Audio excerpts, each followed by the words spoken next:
If you like great stories, great human stories, and great entrepreneurial stories, then don't miss this show, this episode with Justin Schenck, who started podbrand.io, who had this Grow Now live conference and Grow Now podcast. He's absolutely fascinating. Enjoy the conversation with Justin. Hello and welcome to a new episode of the Business of Meaning podcast. And today, I'm speaking with somebody really a mentor because he's an entrepreneur. He's a podcaster. He, as a founder of podbrand.io, is somebody I'd like to model. He's got a conference. He's the top 8 podcaster. He is basically the reference in this world. And it's somebody that has a big heart, great story. And I'm delighted to speak with Justin Schenck today. Justin, how are you? Eric, I'm doing great, man. Honored to be here. Excited to dive into politics. No. I'm just kidding. Don't turn off. We're not going to talk about politics. But dude, I'm excited to have this conversation with you. That's funny. So for those listening, and especially those who know me, I never speak about politics on the podcast, which might not be the case if we're having a cigar outside, but that's a different story. What I'd like to talk about today is you have a tremendous journey. You are not only a podcaster, you've been doing this for more than 8 years. You have a conference, you're an entrepreneur, you're in touch with a lot of entrepreneurs, and you have your own journey. And that's what I like, is to ask my guests about their journey because it's always very inspiring. So that's my first question. What is your story?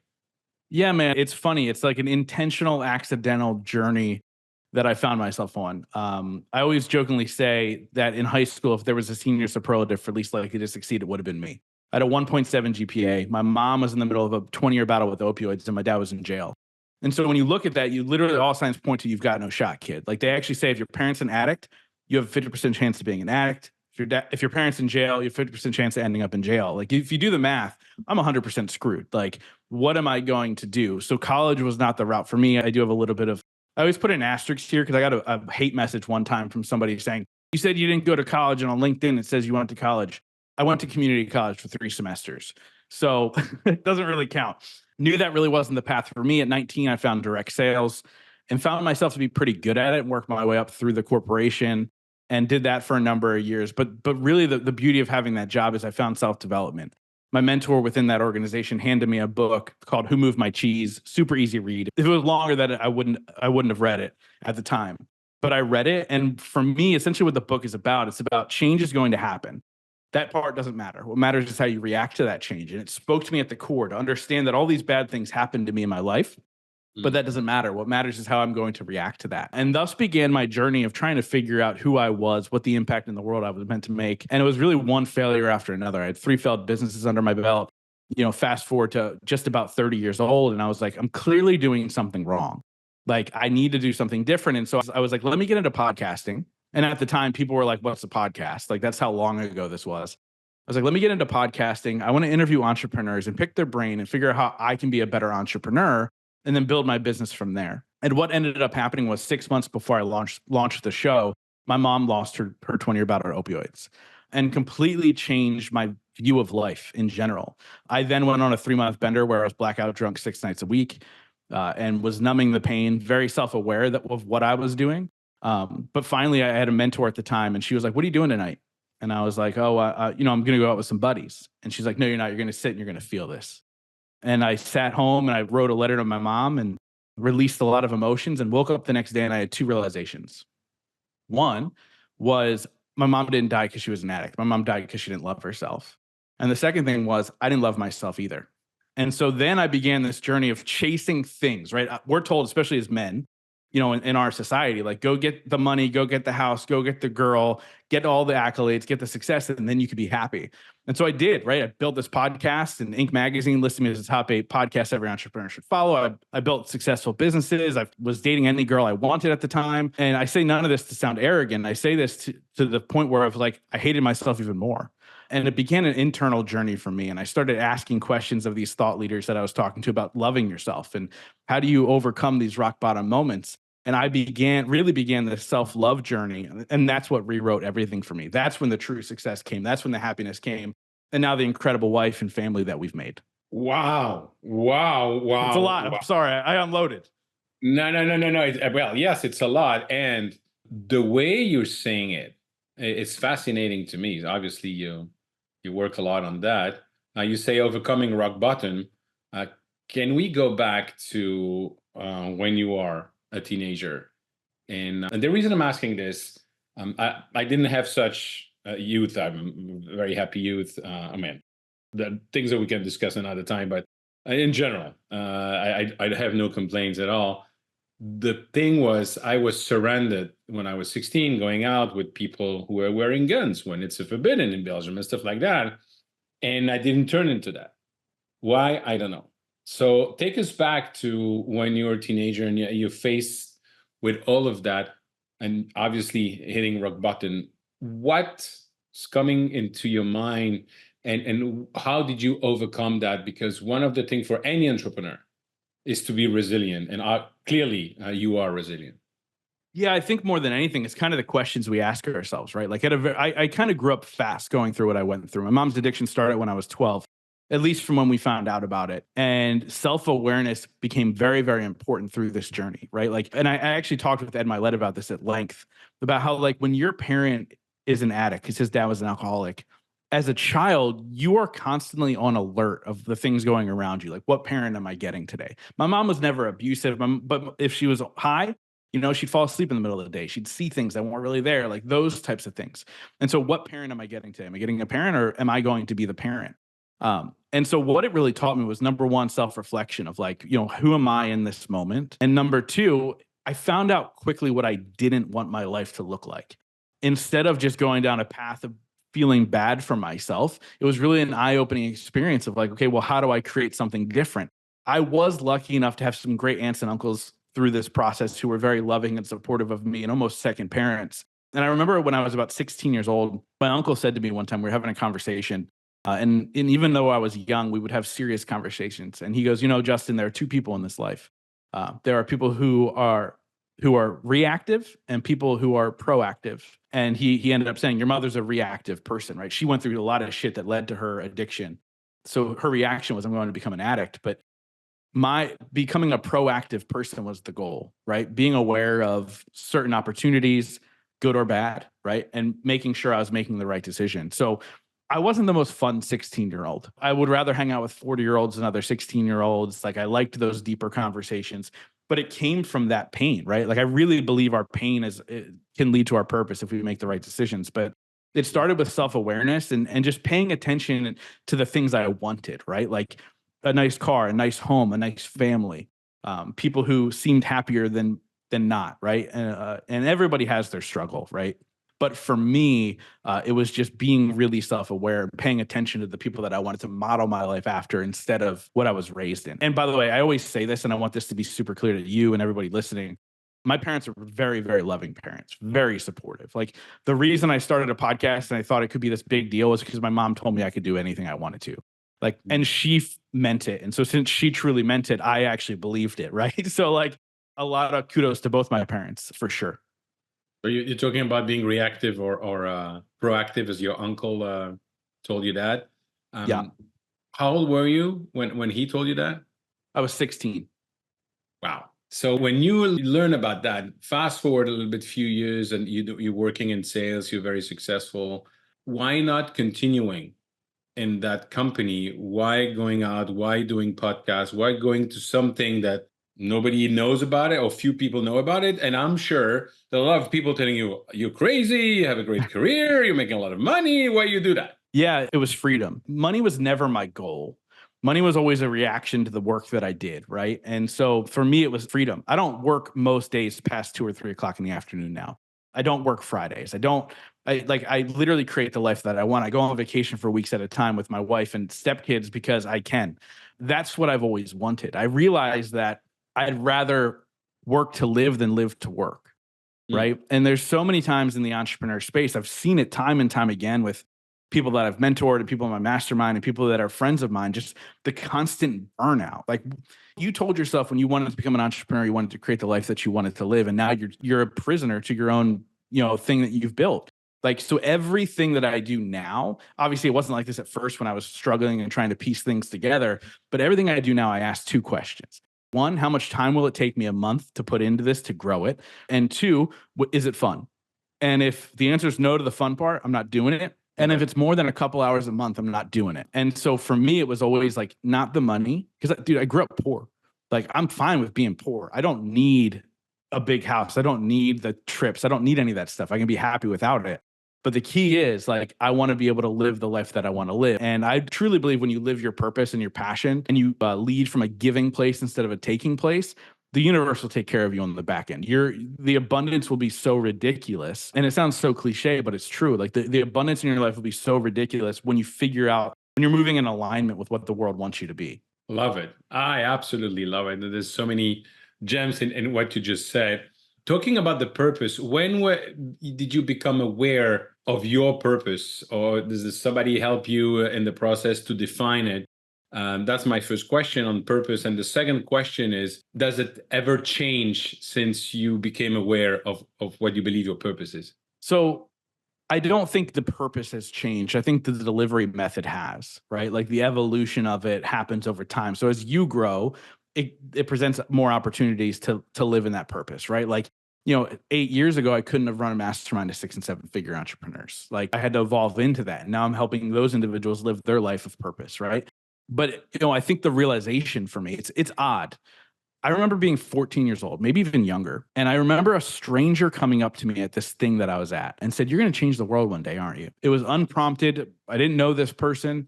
And although I was like, "What the hell are you talking about, lady?" There was this secondary voice inside of me that was like, "Oh yeah, you are," right? And it wasn't like, "Oh yeah, you can." Like, I was the opposite of confident as a child. The opposite. Like, I stuttered because I didn't think people cared what I had to say, like all these things. But I had this inner voice that said, "Oh yeah, you will." And as I started to build things and be aware of the self-development space which I'm in, which my podcast has put me in, I started to realize that certain people in the industry, a majority of them, are there for themselves, even though the platform they stand on says I'm there for you. And so I want everything that I build, I want it to be about the person I'm speaking to. I want it to be about them. I don't ever, like my first event that I did in 2019, I didn't even give a keynote. It's 'cause it's not about me. And so I really believe my purpose in this life is for people to see me and go, well, if he can do it, I can do it too. Like the whole idea of it doesn't matter where you come from. What matters are the choices you make today to create a better tomorrow for yourself and the world. And I really believe that's my purpose, right? That's why I went through the struggle as a kid. That's why I went through the struggle as a teenager into my early 20s of like trying to navigate this whole thing. It was all a lesson to be a vessel for that message of it doesn't matter where you come from. Like you can absolutely change your life in the trajectory that you were on originally. Agree. And by the way, at any age and in any environment, it's first a question of signing it. 100%. So I'd love to talk about how you started the podcast, the Growth Now movement. First of all, tell us how you discover a podcast. And second of all, when you decided, oh, I'm going to have a podcast, how did you decide to do that? Yeah. So good question. I listened to one podcast at the time. I won't say what it is because the person, after I got to know them on a personal level, he's a POS. Sure. But I listened to one podcast at the time, and two things became super relevant to me. Number one, I was like, well, this guy was kind of a nobody at the time. He's not anymore. He was kind of a nobody at the time. And he was interviewing all these big names, and I thought that was really cool. Like the access from a podcast standpoint to be able to reach out to who you want and get them on your show. I thought that was cool. And then second, I went, he's not that great at it. Like, I'm not going to be good at it. So but that doesn't mean anything, right? Because he's not that good at it. So let me try. And actually, the first year of my podcast, I had a co-host. So that was the lack of confidence, right? Like, I didn't want the only person, like if it's going to fail, I don't want to be the person that they blame it all on. The pressure of coming up with questions and trying to get guests and doing all that stuff, I didn't want it. But with that being said, it was like, I saw this one podcaster and I was like, okay, I can kind of mimic what they were doing. And I ended up buying an online course for like $70 of like how to record and how to upload and like to kind of put it into perspective, people who understand podcasting. Like I was uploading on SoundCloud when I first started. Like that's where this course told me to upload it to. Like, it's a completely different world now. I bought a $60 microphone and I started having these conversations, and I was terrible at first. I was really terrible. Like, I remember I would do a live intro like you did so phenomenally, and I would stumble over my words. And we had this one woman on, I said her last name wrong, and then I said the wrong name of the book that she wrote, and like it was a disaster, right? That's how I began. And so over time, I've gotten better. And about a year in, nobody was listening to the show. Like, 30 to 50 downloads an episode. I was, started to have that, like, what am I doing? Why are we doing this? Was going to have a conversation with my co-host, maybe we should shut it down, blah, blah, blah. And I remember I was around episode 40 something, and somebody reached out to me on Facebook. It was like in the hidden messages thing. And I went and I opened it up, and it was a guy from Japan. And he said, because of your show, I decided not to take my life. Whoa. And it was that moment on that I decided that I'm going to show up no matter how many people are listening, even if it's one. And then some life things happened in my co-host's life. And I said to him, do you mind taking a step back? And I'm going to see what I can do on my own. And about a year after I took it over on my own, I was on Inc. Magazine's Top 8 podcast, Every Entrepreneur Should Follow. 360,000 people read that article, and that changed my life. I was able to really lean into, a larger audience and have influence in a good way, not an influencer how to, selling you click funnels, like an influence in a good way to say, hey, this message is reaching a larger audience. And obviously there's a lot of things that contributed to that beyond the Inc. Magazine thing. I had growth before that and so on and so forth, but it was really a blessing and another lesson in my life to understand, like, even though that's your purpose, like, you're going to have fear through the process, and you have to lean into it and you have to embrace it. Because unless you do that, you won't be rewarded. What are the some of the guests that you had on your podcast that actually had an impact on your life, that they make you think further than a conversation, and you're coming back to that conversation several times and maybe made a change in your life? Yeah, that's a really good question. Couple of things. One is, Ed Milet, who's really known in my space, somebody I still will text on occasion, still to this day, years and years later. But I remember getting off the call with him, and he goes, first of all, he cried during the interview. And then when we got off the call, he was like, dude, you're really good at this. Like, you're really, really good at this. And I know that's such a passive thing. Like, anybody can say that, right? Like, I've said it to many people that they're good at this. And I mean it when I say it. But coming from somebody who I looked up to in the business space, who truly cares in the self-development space, that really meant a lot. And then I think for me, it changed my confidence level. It went from like, oh, wow, I can't believe this is happening, to no, I deserve this. Right. And when you can make that switch in your life, it makes it a lot easier to show up for other people. It makes it a lot easier to have a better presence when you're speaking on a stage, when you're conducting an interview. So that meant a lot. Another one is a guy named Fabio Viviani. He was on America's Top Chef. So I saw him speak at an event. And I remember going to this event. It was in Ohio. I remember going to this event, and he was one of the many speakers. And I remember being like, who cares about a chef? I don't watch reality TV. I was like, who cares about a chef? This is stupid. Why is he speaking to this thing? And he spoke on stage. And I remember turning to my friend and going, I need to be friends with that guy. Fast forward to about a year and a half after that event, I get introduced to Fabio for him to be on the podcast. He comes on and we just hit it off. And after the interview, Fabio goes, who do you want to interview? And I was so taken off guard, I didn't really know. And he starts naming people. It's Andy Frisella, this person, going through lists of people. He ended up introducing, he ended up introducing me to 50 people individually via email for them to be on my show. And at this point, Fabio is one of my good friends. He spoke at my event in 2019. He was just episode 500, so he came back on the show, and he just opened a restaurant about an hour from me, so we were able to hang out. And he showed me and my wife around at the opening and stuff like that. But it's just those little moments and those little nods, right? Because I think as entrepreneurs, we question ourselves a lot, right? Like, there's always that constant internal struggle of like, who am I to be doing this stuff? And so when you get little nods like that, that's really cool. And then one more, I'll share this really quick and then we can move on. But I had a woman named Gabby Bernstein on my show. So she has written like the #1 book on manifesting, 1.8 million followers on Instagram, like huge profile person and she doesn't do interviews. And she did my show twice now. It's just very hard to get on podcasts. And I remember having a conversation with her. And so she can, I don't know what you believe, but she can channel spirits or energy or whatever you want to call it. And we had this hour-long interview. And afterwards, she goes, hey, I just need to tell you something. She's like, your mom's really proud of you. Wow. And she loves the family you're building with my then girlfriend and her kids. And number one, my now wife at the time, she was like, oh my God, Gabby Bernstein just gave you a reading for free, right? Like, that's cool. But that moment for me, because when I tell my mom's story of addiction, you always question, like, would she be okay with this? Would she do that? And there was a nod of a person who's very, very well known in the spiritual space, I didn't ask, just freely giving me this information. That was a really, really cool moment. And just the idea that I get to become friends with a lot of these people, you know what I mean? I get to build relationships and speak at their events, and they speak at my events, and we support each other, and we check in on each other. Yeah. It's all things I didn't realize were going to happen, and they just have. And so you're helping people and you're having fun. That's it, man. And that's all that matters. That's all that matters. Absolutely. I totally agree with that.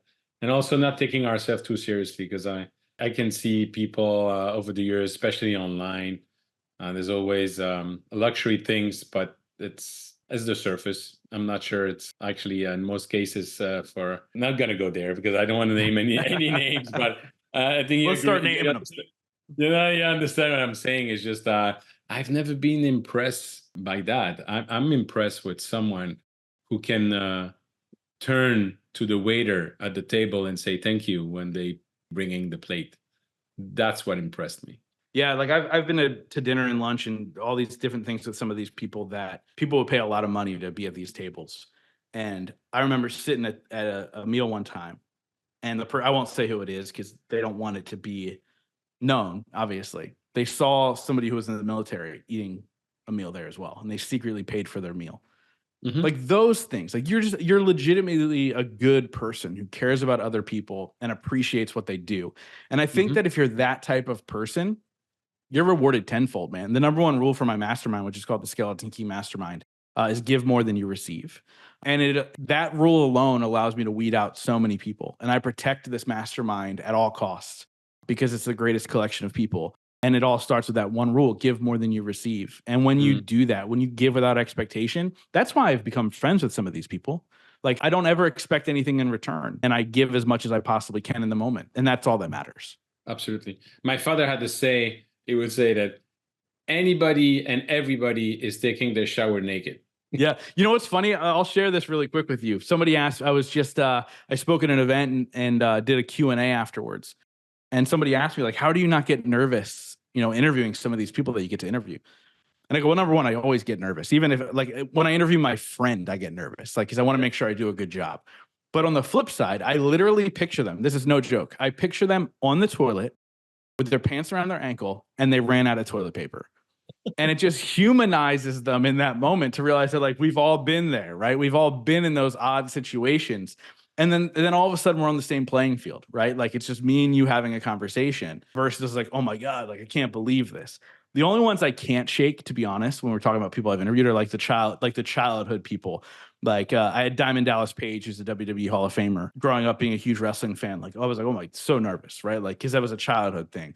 Or like Ricky Williams, the Pro Bowl running back. Like, I was like, oh my gosh, like, I was in 8th grade when he got drafted, like, big sports fan at the time. And so, like, those moments I can't seem to shake. And it takes me about 5 to 10 minutes into the conversation for me to finally relax and be like, okay, cool. Like, we are just people. But again, I feel blessed, man, to be able to do what I do. And I think that kind of goes a long way. I always give the example. If you have somebody can do 5 on a scale from 1 to 10, that is able to deliver 5.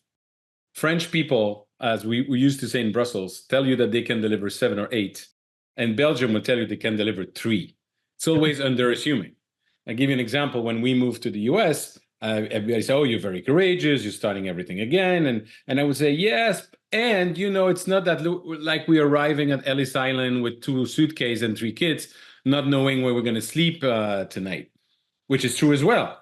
But then my wife says, stop saying this already. It's hard enough. Don't underassume that. The reason I'm sharing that with you is that the way people are portraying and the way they are doing something, it's also based on how they've been raised and the culture that they have, but also the fact that, at the end of the day, it's being yourself, being humble. That's what I think that make a huge difference. Yeah, I agree. I love how you word it. Like, I always do that too. Like, yeah, but it was rough growing up, but the people had it way worse, which is true. But I will say this, and to speak to, a lot of times people hear my story and they're like, oh, but I didn't go through what you went through. They actually did a study where they took 2 young boys. One lived in the ghetto, watched his mom get shot dead right in front of him. And the other one lived in, medium income, nice house, nice neighborhood, nice school district, but he was bullied. and they did a scan of their brains, and they realized the effect the trauma had on their brain was exactly the same. So like understand that like we all have a story. We all have things that we've been through. And a lot of times on the outside, it looks great, right? Like I'm friends with, her name is Jamie Hess, but her mom was, I always forget her mom's name, but she was the host of Good Morning America for like 20 years back in the day. And she grew up in this, you know, around celebrities and all these things. And she became an addict. And people will go like, how can you become an addict? Like you grew, you got everything you needed. Well, no, like there's a flip side to that, right? Like, so everybody has their trauma as they navigate life. Yep, absolutely. Sorry, I cannot help you with the name because I only moved to this country in 2013. So even if you give a reference to Sesame Street, I have no clue what you're talking about. Somebody, like, if you're listening to this, somebody comment, or wherever, if you're watching on YouTube or whatever, just comment, tell us what her name is. I can't think right now off the top of my head. You have the podcast. It's becoming very successful. You have the article in Inc. magazine. And when do you add the conference, the Growth Now Summit Live? And Yes. why do you do it? So it's interesting. So I actually added the event pretty early on. Like I was now a full-time entrepreneur, but a broke one. Like I wasn't making good money. Again, it was the idea of like kind of like the podcast. I saw somebody do an event. I was like, I could do this a little bit better. I think I do this better. And so I was like, let me start piecing it together, right? I have the connections.